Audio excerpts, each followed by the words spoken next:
Well, the orange car is a Vauxhall prototype from 1966. The XVR prototype, but not very practical at all. In fact, it doesn't have doors as such. It has the whole of the roof lifts up. It's quite, probably would be quite expensive to have built. That's why it has a split windscreen, because these quarters lift up. You can see it on the roof there. That centre section stays where it is, and the quarter lifts. I love the shape of it. If you look at the back and these lights, it's very Vauxhall Viva. It's very Vauxhall. But I love that they painted it orange. I think if it had been silver grey or something a bit boring, it wouldn't really have caught my eye in the same way. And I'm pretty sure I saw this car in books and maybe on the TV in programmes over the years, because it's just such a crazy car. It's really quite nice inside. All the dashboard is laid out. It looks pretty unique. It's got all of the dials pointing towards the driver in the centre, a bit like a Datsun or perhaps some Italian cars. But should they have built it? Next to it, this MG definitely looks like a car that should have been built. But the steering wheel looks a bit like one from a TR7, I feel. The interior is very, very nice. Lovely sort of brown leatherette plastic seats. And it's an MG prototype, a car that never happened, something they never built. Rear wheel drive with that transmission tunnel running down the centre. Just a 4-speed gearbox, quite basic really, a tiny little back seat, but bigger than many cars. I quite like it. Opening quarter lights, and of course it's a convertible.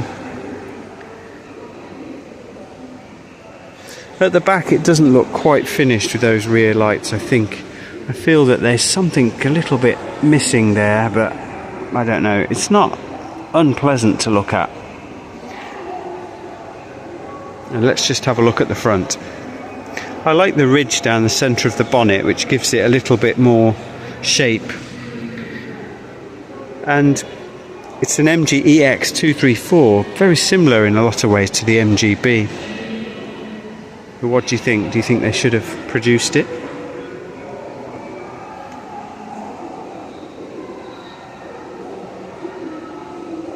Let me know.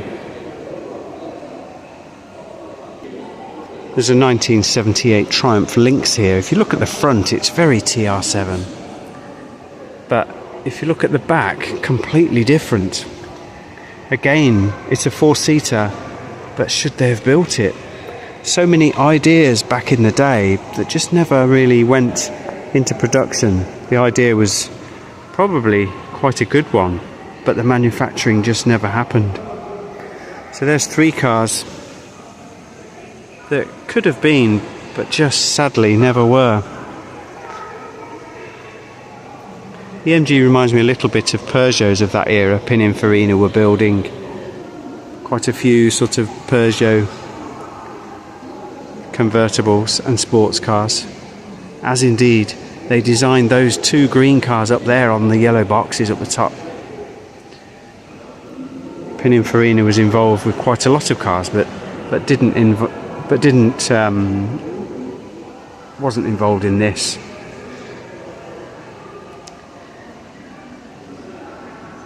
It's always interesting to see them though.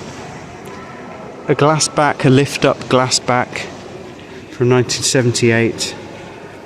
And this particular car has Blumels acrylic number plates, which must be quite rare. Blumels had a factory near Coventry. But if you look at the size of the bumper on this, it's very much sort of addressing the American market. And the TR7 did the same thing. It bent over backwards to try and please the American market, the safety standards for America. But the door handle looks a little bit familiar. It looks strangely a bit like a Rover SD1 door handle. But I don't think really there's a connection. Left-hand drive, so were they really intending to sell it? They quite often do build prototypes as left-hand drive cars because it's just a dashboard that's probably not going to be used. It saves cost sometimes.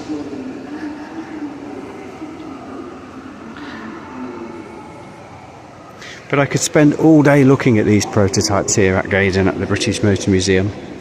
Many of them should have gone ahead.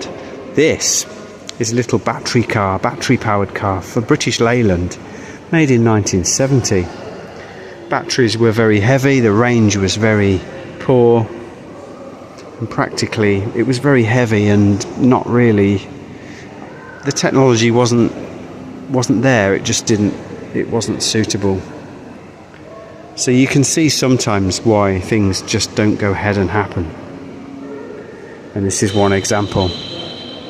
But the 9X next to it should have gone ahead, I think, because essentially is what became the Mini Metro, really, I guess. And very similar in a lot of ways to the Peugeot 104.